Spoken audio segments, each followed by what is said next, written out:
Justru itu sebenarnya kekuatan film itu, bagi yang selalu mempunyai misconception tentang eksorsisme seolah-olah sebagai kayak magic ya, itu banyak yang berubah. Oke, jadi mengubah persepsi umum selama ini. Mungkin saya memuji film itu karena film itu memberikan edukasi yang bagus ya. Iya, kadang lebih ngeri daripada film itu. Masa? Sengeri apa? Bisa diceritakan, Romo? Sengeri apa misalnya? Saya dilepas daripada sinematografi, maksudnya berjalan begini ya. Apanya seperti apa ya? Kasusnya berat juga ada. Sebenarnya itu kasus kecil. Gitu ya. Jadi ada yang lebih gede yang pernah terjadi gitu, yang pengalaman Romo. Ya saya nggak boleh cerita ya. Oh nggak boleh. Karena saya kan nanti nggak enak sama demonnya kalau cerita. Bukan ya. Itu kan tidak boleh diceritakan umum tanpa izin yang mengalami. Kalau boleh ditanyakan lagi Romo, apa sih bedanya eksorsisme di Katolik sama perparanormalan dan perdukunan ini? Jadi bedanya apa bedanya nih? Saya kan tidak mengerti mengenai perdukunan ya. Jadi nggak bisa bedain. Nggak bisa bedain. Jadi Romo harus jadi dukun dulu supaya tahu. Saya bukan dukun. Iya.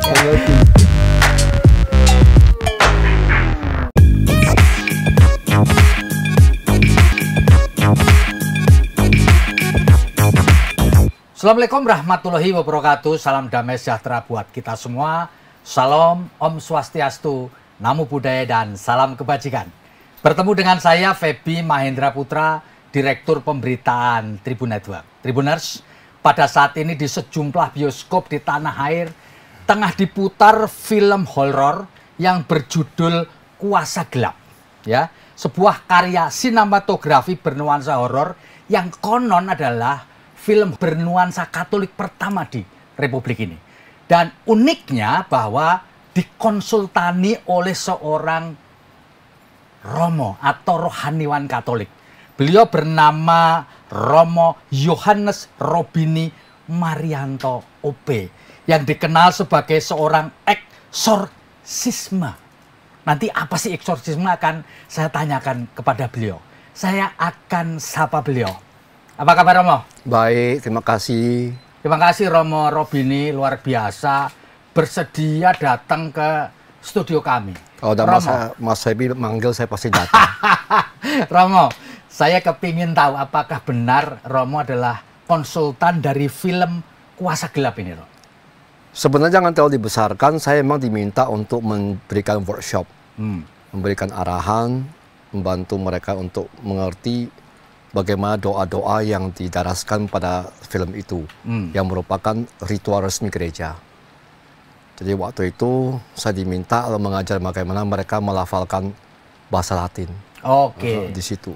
Ya, jadi di situ ya. Apakah Romo juga membaca skripnya, skenarionya? Saya pernah baca awal-awalnya, lalu kita diskusi, mematangkan skrip, tapi peranan saya kecil karena saya nggak ngerti ya. Masalah sinematografi, masalah teks naskah gitu, itu saya cuma memberikan usul kalau Katolik seperti ini, harusnya kan seperti ini, gitu aja. Boleh diceritakan kenapa Romo bisa diminta menjadi konsultan di film ini? Reasoningnya apa kira-kira? Yang saya tahu, salah satu yang saya nggak tahu apakah produser atau pendana, saya nggak ngerti ya. Itu tahun 2021 atau apa saya lupa. Itu kita mengadakan konferensi eksorsisme pertama di Indonesia di Pontianak. Oh, konferensi eksorsisme pertama di Indonesia di Pontianak. Dan salah satunya hadir. Oh, mereka hadir di dalam forum itu? Satu kalau nggak salah. Nah, habis itu dia mendekati saya, mengatakan saya mau rencana membuat film seperti ini. Waktu itu saya berpikir ya sudah, ngomong lewat aja. Kan jangan lupa habis itu kan pandemi kan. Nah, jadi ya oke, gitu aja, lewat. Lalu kemudian ketemu lagi, dikontak lagi. Saya kan pikir ini sudah lama tidak ada urusan sama sekali, dan sudah lewat konferensinya udah 2 tahun 3 tahun. Tiba-tiba beliau datang. Romo, kami serius nih mau buat nih. Ya oke, bagi saya oke aja, nggak ada mikiran bahwa ini mau serius nggak serius gitu kan. Ternyata serius. Saya ketemu dengan yang scriptwriter ya, apa namanya itu, penulis naskah, penulis skenario. Lalu sutradaranya ketemu. Ya awal cuma diskusi aja. Oh, diskusi. Jadi tidak ada yang sangat spesifik. Oh iya, gitu-gitu. Oh iya, gitu-gitu. Iya. Romo bisa dijelaskan singkat ya. Sebenarnya eksorsisme itu apa, Romo? Sebenarnya saya cuma bisa ngomong tradisi gereja Katolik ya. Ya, betul. Eksorsisme itu sebenarnya pertama-tama saya lihat itu sakramentali. Di gereja Katolik ada ibadat yang namanya sakramen, itu di sakramen ada yang sifatnya sakramentali, yaitu berkat-berkat. Nah, eksorsisme itu termasuk sakramentali, bukan sakramen, yaitu doa gereja sebagai gereja, di mana dalam teologi Kristen itu Imam Agungnya Kristus melalui tatabisnya imam memohon bersama-sama kepada Tuhan ya untuk berkat, untuk apa, termasuk untuk pengusiran kepala si jahat. Oh, jadi termasuk untuk mengusir roh jahat? Ya, dalam hukum kanonik itu atau hukum gereja Katolik dikatakan demikian. Nah, jadi dia itu bukan sakramen, tapi berkat di antara berkat yang lainnya. Ngerti nggak? Jadi sifatnya itu dibawa ya sebenarnya kalau mau gradasi kan nggak enak ya, tapi jelas bahwa puncaknya sakramen dia bukan sakramen, namanya sakramentali. Ya itu sebenarnya. Ya. Dan apakah semua biarawan Katolik itu menguasai eksorsisme ini, Romo? Dari hukum gereja Katolik dikatakan bahwa eksorsis utama kan sebenarnya uskup. Oh, eksorsis utama itu uskup? Atau setiap uskup itu dengan sendiri ex officio dia eksorsis. Nah, imam itu diberi delegasi seorang pastor atau imam yang tatabis, tapi harus eksplisit delegasi. Tidak bisa semua diberi. Oh, harus ada pendelegasian ya? Ya, resmi. Entah tertulis ataupun lisan. Tapi yang jelas bahwa kita ini berpartisipasi dalam kuasa sakramentalnya uskup, termasuk satunya adalah kuasa sakramentalnya eksorsisme di samping yang lain. Dengan kata lain kita diberi jurisdiksi lah ya, jurisdiction ya supaya bisa melakukan ini dan tidak bisa tanpa jurisdiksi itu. Ya. Dan kalau Romo sendiri itu diberi mandat atau diberi delegasi eksorsisme itu sejak kapan, Om? Saya sih sudah lupa ya, tapi saya mengalami 2 uskup ya. Uskup almarhum Monsinyur Bumbun, uskup Komponen memberikan secara lisan, lalu Monsinyur Agustinus Agus, uskup sekarang memberikan saya secara tertulis. Jadi ya uskup yang pertama lisan, uskup yang kedua secara tertulis ya. Biasanya orang yang diberi delegasi itu apakah harus memenuhi syarat-syarat tertentu gitu, Romo? Dalam hukum gereja sebenarnya ditegaskan pertama dia harus mempunyai pengetahuan yang adekuat ya mengenai pelayanan ini. Karena ini bukan magic, bukan semacam okultisme, tapi benar-benar ritual gereja Katolik. Jadi kita harus dikasih tahu tentang teologinya, bagaimana mendoakannya, dan yang paling penting kan sebenarnya membedakan dengan bantuan ya psikolog, psikiater, membedakan antara benar-benar yang pengaruh demonik kita sebut dengan psikologis. Oh iya. Jadi dia harus punya pengetahuan mana yang ini masalah psikiater ya atau psikiatri, mana yang memang karena pengaruh jahat ya, roh jahat. Dan biasanya kita minta bantuan psikolog. Contoh ada kerjasama ya? Ya, contoh di Filipina itu mereka mempunyai 262 eksorsis. 262? Seluruh keuskupan di Filipina mempunyai itu. Dan mereka punya yang namanya seperti Keuskupan Manila, dia mempunyai kantornya dan di situ ada timnya. Orang yang konseling, psikolog, psikiater, dokter, dan imam. Jadi ada semacam wawancara, ada screening lah. Mana yang membutuhkan eksorsisme, ada mana yang ini semata-mata psikologis. Itu gangguan kejiwaan biasa ya? Itu bukan bagian kita. Oke. Romo pasti sudah menonton film yang berjudul Kuasa Gelap ini ya? Ya, nonton. Nah, dari film yang Romo tonton itu, apakah itu menggambarkan eksorsisme dalam iman Katolik? Ya, saya bisa katakan itu. Ya, selain saya terlibat di dalamnya untuk memberikan pengetahuan, tapi kalau sinematografi saya nggak ngerti. Ya. Soal eksorsisme. Soal teologinya, menurut saya tuh ya memang begitu. Memang begitu ya. Di film itu kalau nggak salah, itu digambarkan bahwa ada satu demon atau iblis atau setan yang susah banget dihadapi, itu memang dalam dunia nyata begitu ya, Rom? Ya. Biasanya apa kayak gitu? Kok apa memang iblis setan itu ada pertingkatannya, ada yang kesaktiannya biasa-biasa aja atau gimana itu? Jadi pertama kita nggak bisa langsung bicara mengenai setan dulu ya. Kita harus bicara mengenai tata ciptaan. Yang harus dimengerti mengenai penciptaan, teologi penciptaan, bagaimana alam menciptakan alam semesta, manusia, malaikat. Karena setan itu malaikat yang jatuh. Jadi kalau kita ingin mengerti dunia eksorsisme, jadi salahnya banyak orang adalah dia langsung masuk ke setannya. Salah ya. Nah, dia harus mengerti mengenai teologi mengenai malaikat. Karena malaikat dan setan itu secara kodrati ya, by nature mereka itu sama. Hanya secara rahmat mereka beda. Secara rahmat malaikat pasti masuk surga, putih lah, baik lah. Setan pasti jahat. Tapi secara kekuatan kodrati, kemampuannya itu hampir kurang lebih sama. Kodrat ya, saya bukan ngomong rahmat ya. Maka orang harus mengerti dulu mengenai teologi penciptaan, pertama-tama mengenai malaikat. Nah, kebanyakan orang itu terpesona dengan setannya. Salah. Ya kan? Makanya banyak orang salah mengerti, arahnya malah menjadi okultisme. Ya kan? Padahal teologi Katolik bicara bahwa setan itu sebenarnya malaikat yang jatuh. Maka kita harus mengerti mengenai dunia malaikat, namanya angelologi, teologi yang bicara mengenai malaikat. Dan gereja Katolik meskipun ajaran tidak resmi, tapi tidak ditolak juga. Masuk katekismus ada 9 hierarki malaikat. Oh gitu ya. Yang paling tinggi misalnya serafin, itu cahaya, kerubim, ya macam-macam sampai terakhir malaikat biasa. Di dunia periblisan juga begitu? Sama, karena kan kodratnya sama aja. Iya. Jadi ternyata di dunia periblisan pun ada 9 pertingkatan itu. Ya? Karena kan tingkat transfer kamu malaikat jadi setan. Kodratnya banyak orang tidak mengerti. Ketika mereka jatuh melawan Tuhan, Tuhan tidak menghancurkan kemampuan kodrati. Dan tatanya masih sama. Makanya misalnya Lucifer kan nomor 1, serafik. Oh, dia nomor 1 ya? Serafik. Mbahnya itu ya? Ya, mbahnya. Presidennya lah. Iya.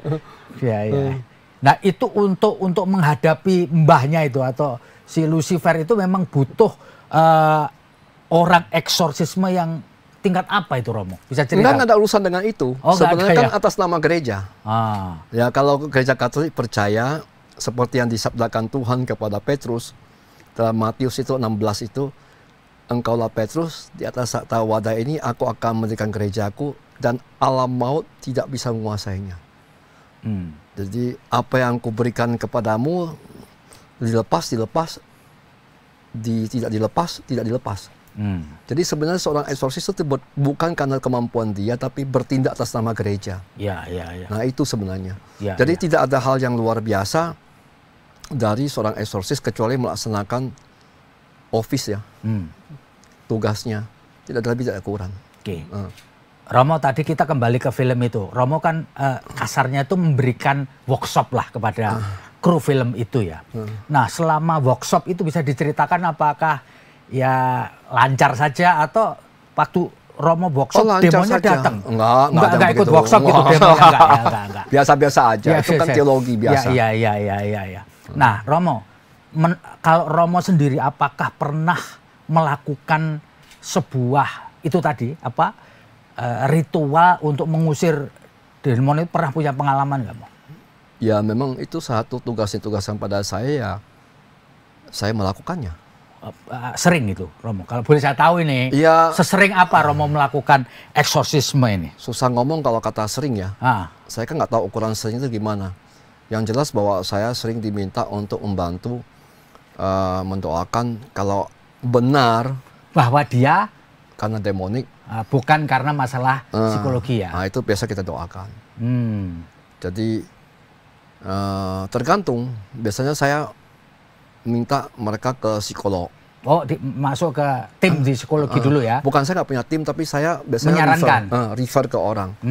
Biasanya nanti saya minta hasil kalau boleh dikeluarkan, hasil kira-kira secara mental kamu sampai di mana, ya kan? Karena ya 90% seperti dikutip oleh film itu 90% kan bukan masalah setan tapi masalah psikologis atau 11-12 saling berhimpitan.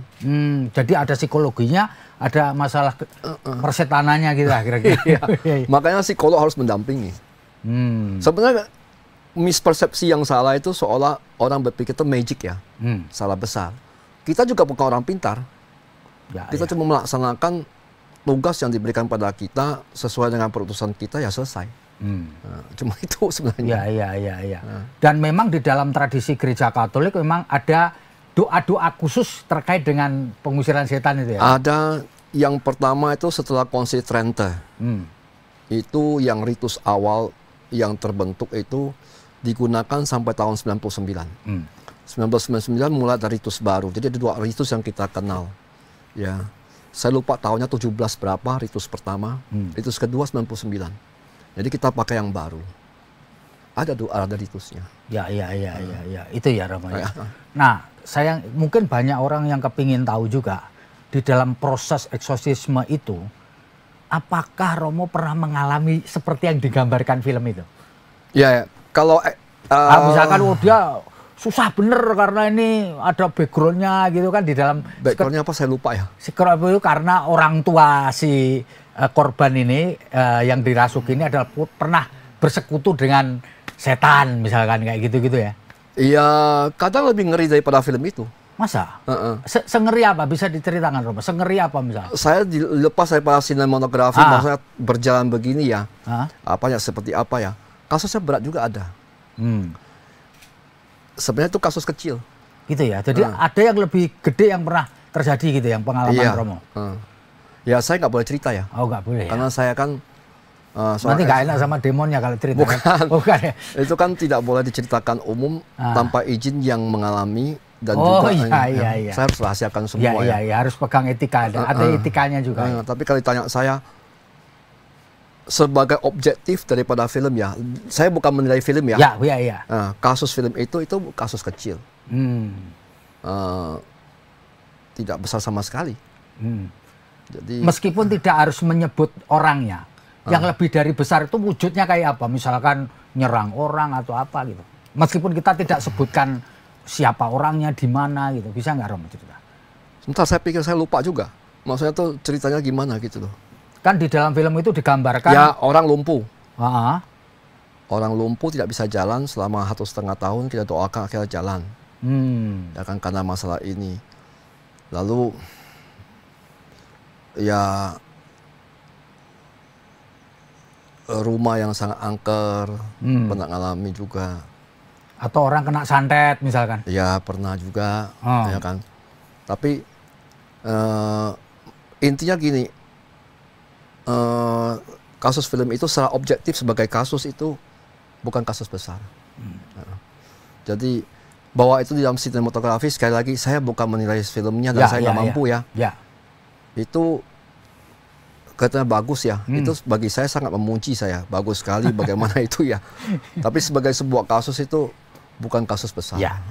Romo, kalau Romo melihat film itu, apakah film itu buat masyarakat terutama warga Katolik ada gunanya nggak sih? Saya melihat film itu bagus menerangkan banyak ajaran Katolik. Justru itu sebenarnya kekuatan film itu bagi yang selalu mempunyai misconception tentang eksorsisme seolah-olah sebagai kayak magic ya, itu banyak yang berubah. Oke, jadi mengubah persepsi umum selama ini. Mungkin saya memuji film itu karena film itu memberikan edukasi yang bagus ya. Saya sangat senang karena edukasinya kena, ya. Dan banyak yang dulu merasa bahwa ini apa ini akhirnya terbuka juga gitu ya. Jadi apa sekarang kalau boleh ditanyakan lagi Romo, apa sih bedanya eksorsisme di Katolik sama paranormalan dan perdukunan ini? Jadi bedanya apa bedanya nih?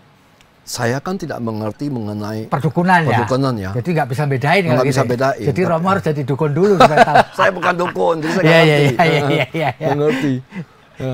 Dan memang di agama Katolik memang eksorsisme itu ada ilmunya, ada sekolahnya, ada workshopnya gitu ya? Iya. Jadi sebenarnya secara umum dia termasuk teologi, teologi spiritual, lebih khusus mengenai teologi eksorsisme. Ini sejak 2001 itu setiap tahun itu ada di Roma kursus eksorsisme. Ada ya? Setiap tahun. Yang apply itu 1.000 orang, itu terima 70 orang. Oh. Kalau boleh saya tahu dari pengetahuan Romo di Indonesia ini orang yang ngerti atau punya kemampuan eksorsisme itu Romo di Indonesia? Pertama itu bukan kemampuan, itu penugasan. Oh ya, penugasan. Jadi jumlahnya berapa sekarang kira-kira? Saya nggak ngerti terus terang. Ya? Yang saya tahu di Pontianak yang tertulis 2 orang. Jadi bukannya saya sendiri, Romo Anton, aduh aku lupa nama Anton yang sebut apa, Anton, itu juga ditugaskan. Jadi sebenarnya itu salah orang mengerti cuma satu-satunya di Pontianak, enggak. Cuma Romo Anton tuh parokinya di Mempawah, sekarang di Bengkayang, agak jauh. Di Bengkayang, agak jauh ya. Makanya orang jarang. Jadi di wilayah Keuskupan Pontianak 2 ya? Ya, saya nggak tahu Romo Anton sama Romo Robini. Itu atas dasar penunjukan, bukan karena kemampuan atau karena mungkin Romo Indigo, nggak ada hubungan ya? Nggak ada hubungan. Iya.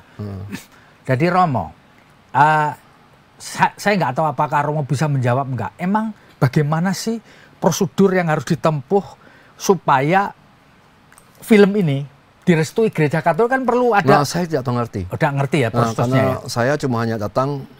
Makanya peran saya dalam film itu mungkin banyak membesar-besarkan ya. Sebenarnya enggak. Saya nggak terlalu banyak bantu. Bahkan ketika mereka minta saya untuk menaikkan kontrak, saya tolak.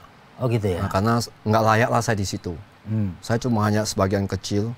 Dan menurut saya mereka yang hebat sebenarnya. Misalnya naskahnya, penulis naskahnya ya, sutradaranya, lalu apalagi pemainnya ya. Saya kenal beberapa kali bertemu dengan Pak Lukman Sardi, dengan Jerome. Ya, menurut saya mereka benar-benar mau belajar. Itu hebatnya ya. Bahkan saya ditelepon waktu mereka melafalkan Latin, suruh saya mengejakan untuk mereka. Oh, ngajari melafalkan doa secara Latin ya? Menurut saya itu tapi memang doa eksorsisme itu harus baca Latin ya, Romo? Tidak, tapi biasanya itu ritual disediakan itu Latin. Ada terjemahan bahasa Inggris juga.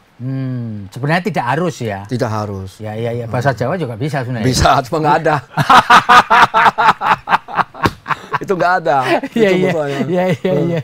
Nah, jadi sekarang ini Romo intinya tidak tahu mengenai prosedur apa yang harus ditempuh supaya mendapatkan restu atau persetujuan dari Gereja Katolik untuk meluncurkan film. Itu mungkin Roni yang lebih tahu. Roni itu sutradaranya kalau saya. Dia lebih tahu prosesnya, saya nggak tahu. Itu saya masuk tengah-tengah kan. Nah, dari pengalaman Romo selama ini menangani eksorsisme dan seterusnya begitu, apakah ini juga perlu, karena kan di Keuskupan Pontianak cuma 2, apakah perlu dikembangkan lagi gitu loh menurut Romo? Bukan hanya 2 orang ini. Ya, saya merasa bahwa memang saya udah ngomong dengan Uskup Agung kami. Saya bilang kita perlu tambah lagi, karena kasus juga banyak. Oh gitu ya. Bahwa itu benar atau enggak nomor 2, tapi orang mencari, ya kan. Nah, kita kelabakan. Ya. Apalagi kan Mas Pi tahu sekarang tugas saya daripada pendidikan toh. Ya. Wah, saya nggak ngurusin itu doang ini. Ngurusi mahasiswa ya. Berat ya. Tapi kan Bapak Uskup bilang belum ada orang, karena kan harus dikuliahkan untuk itu. Yang saya tahu di sini yang dikuliahkan itu di Filipina. Terakhir saya membimbing disertasi S3 tentang ini dari seorang pastor Korea Selatan. Oh, ada ya? Ada. Pastor Koreanya itu mengambil S3? S3. Doktor khusus eksorsisme? Waktu itu membuat disertasinya dengan saya.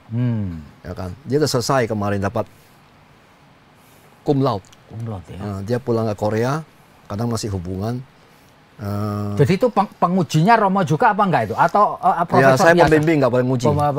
Pembimbing boleh nguji. Yang nguji berarti para guru besar ya? Ya, saya pikir yang nguji denom bukan juga ya? Nggak boleh saya. Romo ini pertanyaan konyol, tapi Romo boleh jawab, boleh tidak. Orang yang ngerti eksorsisme semacam Romo itu bisa ngelihat setan nggak? Justru eksorsis tidak boleh punya keterbukaan seperti itu. Eksorsis terbaik adalah eksorsis yang tidak punya kemampuan apapun juga. Dia itu hanya karena ketaatan menjalankan tugas gereja. Dan doa ya? Iya, makanya orang selalu berpikiran bahwa eksorsis itu orang pintar itu salah besar. Jadi enggak ya? Enggak. Jadi Romo enggak bisa lihat setan ya? Saya tuh dianggap bisa lihat karena saya sudah menjalankan tugas ini puluhan tahun, sehingga saya jadi dokter anak spesialis. Kan checklist aja. Jadi orang pikir saya bisa melihat, tapi ya saya sudah praktek dokter selama 20 tahun kan. Jadi kamu batuk aja saya tahu. Saya kan cuma tanya batuk di mana gitu. Karena saking lamanya melakukan itu akhirnya kemudian akrab dengan dunia itu ya. Nah, orang pikir saya itu jago melihat. Ya. Ya kan. Padahal sebenarnya dikit-dikit bisa ngelihat ya, dikit-dikit. Dia orangnya. Iya. Romo, ini pertanyaan terakhir saya ini. Ya, apakah tugas Romo sebagai eksorsis ini, menurut Romo ini adalah sesuatu yang berat atau biasa aja? Sebenarnya susah ngomong ya. Berat karena menangani orang itu lama. Oh lama ya. Sedangkan tugas utama saya bukan eksorsis. Ya, itu kadang-kadang jujur makanya saya minta tolong uskup itu nambah orang. Bukan karena saya itu kayak misalnya energinya habis, bukan. Karena ya gimana ya, saya harus ngurus mahasiswa tapi ngurus kurikulum tapi harus ditelepon begini kan capek juga ya. Iya. Nanti ya, sebenarnya bukan itu. Tapi ini pelayanannya mulia ya. Karena bisa ngerti nggak bahwa banyak orang yang datang itu kadang-kadang menderitanya luar biasa. Saya pernah melihat bagaimana mereka menderita sekali sampai mau bunuh diri. Dan kita nggak bisa menafikan bahwa care of the soul, cura animarum, pelayanan jiwa itu sangat penting dalam gereja. Bagaimana membantu mereka melalui sakramen tobat, karena eksorsisme pada akhirnya ada sakramen tobat ya. Membantu mereka untuk bisa berdamai dengan masa lalu. Menurut saya itu luar biasa, tapi saya merasa tidak mampu banyak. Ya kan? Ya tahu sendiri ya Mas Febi, tiba-tiba dikirimin dikti akreditasi. Udah pusing saya. Akreditasi kan? Wah, dokumen itu lebih memusingkan daripada setan ya. Mohon maaf lah. Jadi sebenarnya enggak. Tapi sekali lagi saya memuji film itu, tapi tolong juga dalam wawancara ini, saya nggak banyak berbuat sama mereka. Mereka selesai kontrak, saya nolak kok. Saya terlalu dibesarkan, orang banyak ngomong bagaimana. Enggak sebenarnya. Cuma hanya membantu, karena mereka pernah ikut konferensi. Tapi credit is for them lah. Karena mereka tuh hebat lah. Mereka berani membuat itu, sinematografinya bagus, dan runut dia punya, plot-plot ya. Wah hebat, saya akui. Romo ini satu kali, ini terakhir benar pertanyaan. Romo pernah diserang sama setan nggak? Diserang sama setan ya? Kayak film-film diserang, pernah nggak ngalami? Sebenarnya itu problem semua eksorsis ya. Oh, problem berarti pernah berarti dong? Bukan soal pernah, tidak pernah. Kita selalu diingatkan bahwa ada namanya perlu mendoakan persiapan kita, satunya pengakuan dosa. Itu pasti akan kita lakukan. Oke. Kedua ada doa-doa yang disarankan pada kita dan juga ya kita misa ya. Nah, kalau saya itu bersyukur dan mudah-mudahan tidak terjadi apa-apa, saya smooth saja. Mungkin karena saya terlalu setan ya, maka dianggap teman ya. Dianggap teman ya. Tapi saya bersyukur mudah-mudahan jangan terjadi. Tapi teman saya ada yang ngalami misalnya mau melakukan ini bannya pecah. Oh, ada aja ya? Ada aja. Itu termasuk serangan juga kan? Namanya retaliation kan, balas dendam kan. Mereka selalu cerita kalau udah kumpul di konferensi ya, ada yang ngalami begitu. Tapi saya bersyukur, mungkin karena saya nggak full time ya. Kalau mereka kan full time. Oh, kayak Romo nggak full time ya? Saya bukan orang full time. Jadi Romo banyak diserang mahasiswa, bukan demo. Iya. Itu apa masalahnya? Iya, lain saya serangannya. Serangannya besok mau gajian. Gitu. Mau ini satu lagi bener. Apa? Terus orang pakai di film itu pakai stola untuk melakukan ritual eksorsisme itu apa sih gunanya stola? Stola itu kan lambang imamat, kuasa imamat. Itu kan benar-benar itu tanda kita harus resmi mengusir. Resmi ya. Untuk ada atas nama gereja lah. Iya, itu makanya pakai stola. Dan waktu untuk film itu stolanya asli atau duplikat tuh? Nggak tahu maksudnya apa ya. Nggak stola beneran yang memang sudah diberkati atau stola-stolaan gitu? Mereka minta tolong saya kasih stola yang asli lalu mereka buat sendiri.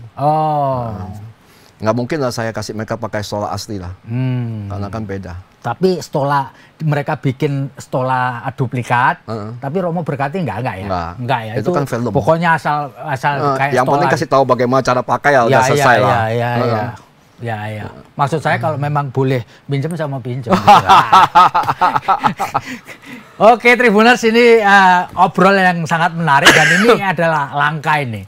Romo Robini sebagai praktisi eksorsisme itu mau cerita kaitannya dengan film yang lagi ngetop, Kuasa Gelap. Terima kasih Romo. Makasih. Atas jalannya, moga-moga sukses menjalankan dunia pendidikan maupun itu tadi ya, kuasa untuk mengusir setan atau roh jahat. Saya Febi Mahendra Putra pamit undur diri. Assalamualaikum warahmatullahi wabarakatuh. Salam damai sejahtera buat kita semua. Shalom. Om Santi Santi Om. Namo Buddhaya. Salam kebajikan dan jangan lupa tetap bahagia. Selamat malam. Download Tribun X sekarang. Menghadirkan lokal menjadi Indonesia.